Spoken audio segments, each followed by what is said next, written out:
Hi mga loves, ako lang to. Ayan, mabilis ang lunch lang tayo loves. Tapos babalik ulit ako sa work. Kumakain din ba kayo ng ganito loves? Pakita ko sa inyo. Kumakain din ba kayo ng ganito? Oh, century tuna loves. Winarm ko lang. At saka ito yung kinikrave ko. Ayan, yung spam na hilaw. Ayan, hindi na iluluto. Sarap. Tsaka syempre, meron akong gulay. Ayan, bigod na. Normally, pag Friday, kain ako sa mall love. Pero ngayon, masuso ko umuwi. Kasi parang mga ma-oily naman ang mga pagkain kasi doon. Sarap loves. Kain na tayo. Mabilis ang lunch lang to. So meron akong white at saka black rice. Hindi ako nakaraan. Pinagsama ko na sila loves. Pinagsama ko na sila. Ayan, kain na loves. Ayan. Ito yung mga crepes ko eh. Ayoko yung mga pagkain doon sa food court. Sensitive kasi ng tiyan ko. Sarap. Sarap ng century tuna. Ilang araw ko na itong kinikrave love. Nantay ko talagang Friday para umuwi.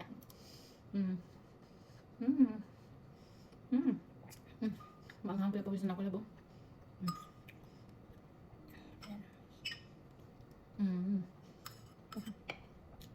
Ito lang artichoke to. Ang sa mabote. Pickled na artichoke. Artichoke and olive oil. Mas din. Ang simple ng pagkain, di ba? Kaysa bibili ka pa doon, di ka naman nasisiyahan. Sa food court. Ayan. Tapos mabalik ako sa work.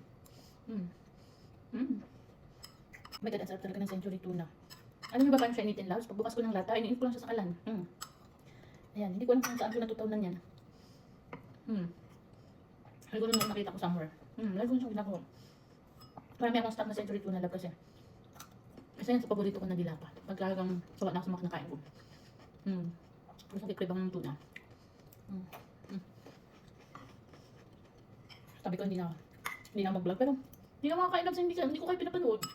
Hindi na ako makakain nang hindi ko kayo iniinggit. Gusto ko yung iniinggit ko kayo. Ako sasarapan din ako ng kain lang. Promise.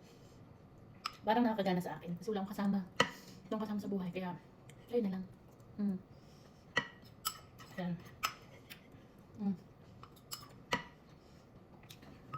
Sarap kumain pag naramdam ko na ang sarap kumain, naramdam ko na panoorin yung video ko, tapos maingit kayo, tapos magutom din kayo. Nakakabos ko na. Ano ba yan? Nadala ko. Unti-unti ko pa, hindi pa ubos yung rice. Yung lata na bilog yung labs. Inisip ko habang nagtatrend, ay nahalang ako sa restaurant. Masarap naman kumain sa labas, pero ewan ko. Picky kasi ako love, kaya gusto ko ako nagluluto ng pagkain ko.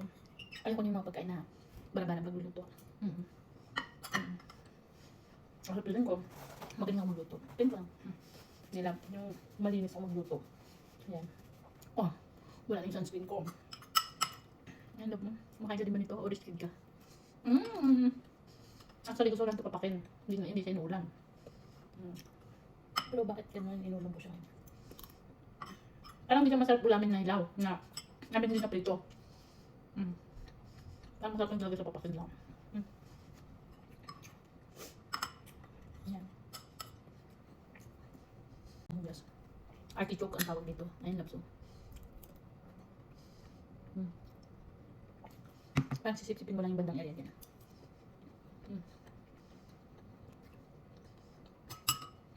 Palagyan sa ko, hindi nyo nakikita pa sa video. Artichoke, yung sa bote. Malaking jar na ganun. At saka, all-time favorite ko, pickles. Maasim. May kong sumaasim tapos. Pero hindi yung kilikili mo. Ang sarap. Try nyo kumain lang, nagutom kayo.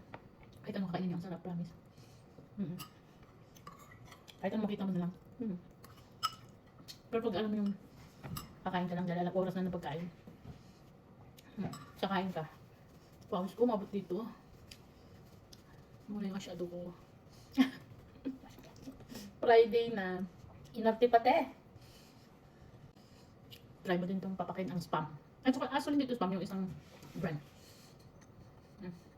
Ang sarap. Kaya, meron din akong turmeric tila ba yan. Meron siyang hibiscus.